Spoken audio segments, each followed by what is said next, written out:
is being unleashed in Florida's Everglades to hunt Burmese pythons. All right, take a look at this right here. Scientists have deployed 120 robot rabbits. 165 miles per hour. That is how fast the winds of Hurricane Andrew tore through Florida, unleashing a plague of pythons that would consume the state. For 30 years, we have been losing this war. We tried drones, bounty hunters, and even robot rabbits. Nothing worked. But now the tide is turning. Footage from the deepest parts of the swamp shows an aftermath that has officials stunned. The ecosystem is evolving a defense mechanism that is as terrifying as it is effective. The king of the swamp is about to be dethroned. The storm that unleashed hell. It was August of 1992 and the air over southern Florida felt heavy, charged with a violent energy that locals had not felt in decades. Hurricane Andrew was barreling toward the coast, a Category 5 monster packing winds screaming at over 165 miles per hour. This was not just a storm, it was an atmospheric bomb. When it made landfall, it didn't just knock down trees, it flattened entire neighborhoods, stripping homes down to their concrete foundations. In the chaos of that destruction, something happened that would change the course of history for the entire state. A massive reptile breeding facility packed with exotic snakes destined for pet shops was torn apart like a wet cardboard box. In the days that followed, people were too busy trying to find fresh water and rebuild their roofs to notice the slithering shapes disappearing into the flooded sawgrass. An unknown number of Burmese pythons, babies and adults, slipped away into the wetlands. But here is the catch. That storm was not the only problem. Throughout the 90s, Burmese pythons were the obsession of the exotic pet trade. People bought them as tiny, $10 snakes, thinking they were a cool conversation starter. But those cool snakes do not stay small. They grow, and they grow with terrifying speed. A snake that fits in the palm of your hand becomes a 10-foot, 50-pound muscle of pure appetite in just a few years. Overwhelmed pet owners did the only thing they could think of. They drove to the edge of the Everglades, looked around to make sure no one was watching, and released them. They thought they were setting them free. Instead, they were lighting a fuse on an ecological time bomb that would explode decades later. For years, nobody paid much attention. The Everglades is a massive, hostile place for humans, but for pythons, it was a 5-star resort. The heat, the humidity, and an endless all-you-can-eat buffet of native animals that had zero natural defenses against a large constrictor created a perfect storm. These snakes are monsters of engineering. They are masters of camouflage, vanishing into the grass so effectively that you could step on one before you saw it. They can hold their breath underwater for over 30 minutes, moving through the swamps like ghosts. And the crazy part is they have thermal sensing pits along their jaws. They can literally see the body heat of a warm-blooded mammal in total darkness. A raccoon freezing in fear at night does not stand a chance. To the python, it glows like a neon sign. And then there is the breeding. A single female can lay a clutch of up to 100 eggs. With no natural predators to keep them in check, their population went vertical. Today, experts estimate there are anywhere from 100,000 to over 300,000 pythons slithering through South Florida. The silence of the graveyard. As the snake population exploded, the once noisy and vibrant swamp began to fall into a haunting, unnatural silence. The numbers are so bad they sound fake, like something out of an apocalyptic novel. A landmark study revealed the horrifying truth of what these predators have done. In the hardest-hit areas of the Everglades, raccoon populations have dropped by 99.3%. Opossums are down 98.9%. Bobcat numbers have fallen by 87%. Think about that for a second. Not 10%, 99% gone. Erased from the map. What most people do not realize is what this feels like on the ground. Biologists who have worked in the Everglades for decades talk about the silence. It is a heavy, oppressive quiet. They used to have to stop their cars constantly for turtles crossing the road or brake for rabbits darting into the brush. Now they can drive for miles and see nothing but asphalt and grass. The small mammals that form the foundation of the food web have been vacuumed up. The invaders had found heaven and they were consuming it whole. But just as the state tried to fight back, they realized they were bringing a knife to a gunfight. Desperate to stop the bleeding, Florida launched a counterattack that ranged from public competitions to sci-fi robotics, but the snakes were always one step ahead. At first, the response looked like something out of a cheap reality TV show. They launched the Florida Python Challenge. It was part publicity stunt, part desperate lottery ticket. They invited the public, anyone brave enough to walk into a swamp, to hunt the giant invaders. They offered cash prizes, and by 2024, hundreds of people showed up armed with snake hooks and pillowcases. That year, they captured 195 Burmese pythons. The headlines were great, and the photos of people wrestling massive snakes went viral. But yeah, about that, let's do the math. They removed 195 snakes. Even if they hit 300 the next year, it is statistically zero. If the real number is 300,000 snakes, removing a few hundred is like trying to empty the Atlantic Ocean with a teaspoon. The pythons were outbreeding the bullets and the traps. So the state got more serious. They hired elite paid hunters, professionals paid an hourly wage to stalk the levees day and night. Since 2017, these contractors have removed thousands of pythons. Over 23,000 snakes have been eliminated in total. It sounds impressive, but even that massive number is likely less than 5% of the total population. Frustrated, Florida turned to high-tech warfare. They launched drones equipped with high-resolution thermal cameras, thinking they could spot the snake's heat signatures from above like a military operation. But here is the deal. The Everglades is hot, the ground is hot, the water is hot, and pythons are cold-blooded. To a thermal camera, a python looks just like a warm rock or a patch of heated mud. The drones were a bust. Then they tried robot rabbits. Engineers designed fake rabbits that gave off heat and moved, trying to lure the pythons into an ambush. It failed. Pythons are ambush predators. They rely on vibration and scent as much as heat. They were not interested in noisy, clunky robots. The only thing that worked with any consistency was the Judith snake program. Researchers would capture a male python, implant a tracker, and release him. He would lead them to the breeding females, acting like a traitor to his own kind. It works, but it is incredibly slow and expensive.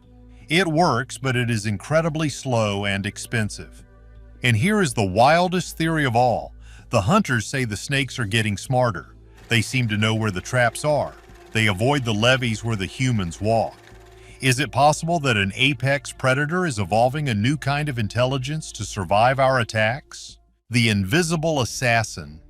While humans were losing the war with technology, a microscopic monster was quietly preparing to take over everything from the inside out. This is where the aftermath takes a dark, unexpected turn. What if Florida's biggest problem wasn't the 20-foot python, but something you need a microscope to see? Deep in the Everglades, a silent passenger arrived with the invaders. It is an unseen parasite, and it is rewriting Florida's ecological story in the most gruesome way possible. Its name is Riley-Shillitella orientalis. It is better known as the snake lungworm.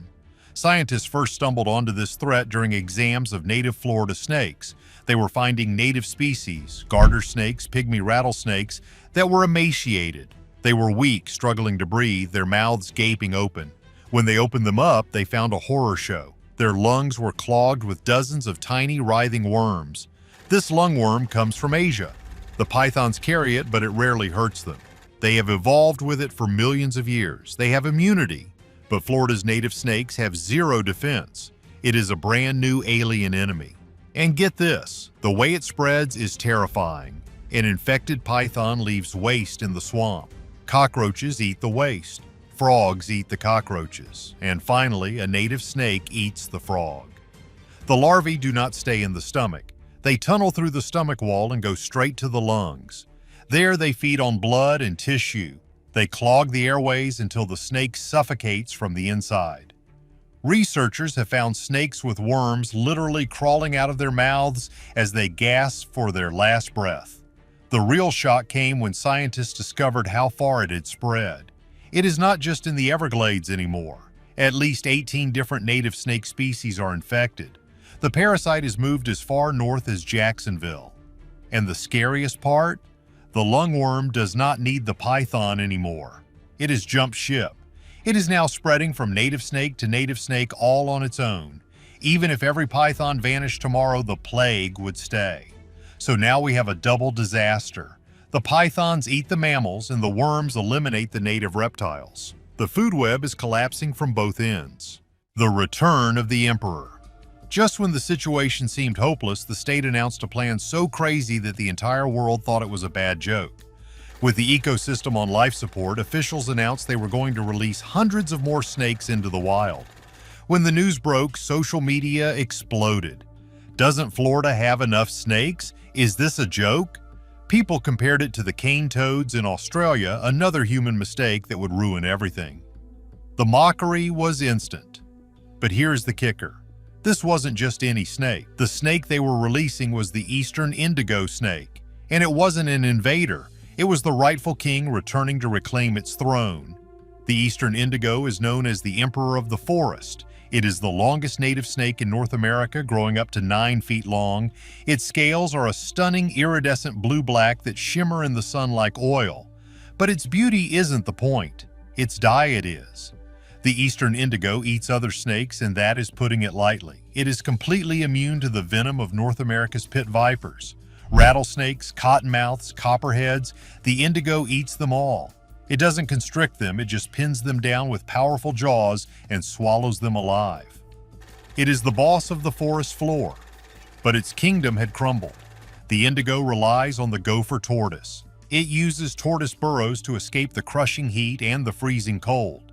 As development paved over Florida, the tortoises disappeared and the indigos vanished with them. By 1978, they were wiped out from North Florida. So the crazy plan was actually a brilliant restoration project. For decades, conservation groups had been breeding indigos in captivity. They were rebuilding the longleaf pine forests. They were preparing the ground. And finally, they started releasing them in the Appalachian Bluffs Preserve. Everyone held their breath. Would they survive? Would they eat? Then, in late 2023, trail cameras captured footage that changed everything. It showed 2 tiny indigo hatchlings slithering through the pine needles. These weren't released snakes, these were babies born in the wild. For the first time in 50 years, the emperor was reproducing on its own. The plan was working. But while the king was returning in the north, something even more shocking was happening down south. The clash of titans. While the world was busy arguing about the indigo snake release, nature was quietly adapting in the most violent way possible. Deep in the Big Cypress National Preserve, researchers were tracking a 50-pound python named Loki. When they found his carcass, they were baffled. His head was chewed off. A trail camera nearby revealed the culprit, and it shocked everyone. It was a native bobcat. This bobcat weighed barely 25 pounds. It was half the size of the snake. Yet it had stalked, attacked, and neutralized the python. This was a first. For 2 decades, pythons were the monsters under the bed. Now, the home team was scoring points. And it wasn't just one bobcat. Across Florida, reports are coming in. Alligators are ambushing smaller pythons. Even the endangered Florida panther has been seen taking them down. What if the predators are learning? What if they are sharing knowledge? One wildlife biologist called it a score for the home team. It seems the native wildlife is finally figuring out the monster's weak spots. But it is not that simple. A single bobcat cannot undo 20 years of destruction. The pythons are still winning by sheer numbers, but the dynamic has shifted.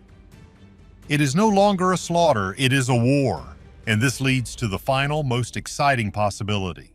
The eastern indigo snakes are spreading south from their release sites. The pythons are spreading north. Eventually, these 2 territories are going to collide. What happens when the emperor meets the invader? Can the indigo snake, immune to rattlesnake venom, take down a Burmese python? Or will the lungworm take them both out? The footage from Florida's swamps has revealed an aftermath nobody expected. It is not just death and silence, it is resilience. The bobcats are fighting, the king has returned, and the swamp is far from dead. We looked for a high-tech solution, but the real hope was there all along. Hidden in the scales of a native snake and the claws of a hungry bobcat, the battle for the Everglades is just entering its most violent chapter. So, do you think the indigo snake can actually save Florida, or is the parasite going to wipe the slate clean before the battle even begins? It is a toss-up and the clock is ticking. Drop your prediction in the comments below. If you want to stay updated on this wild war, hit that like button and subscribe.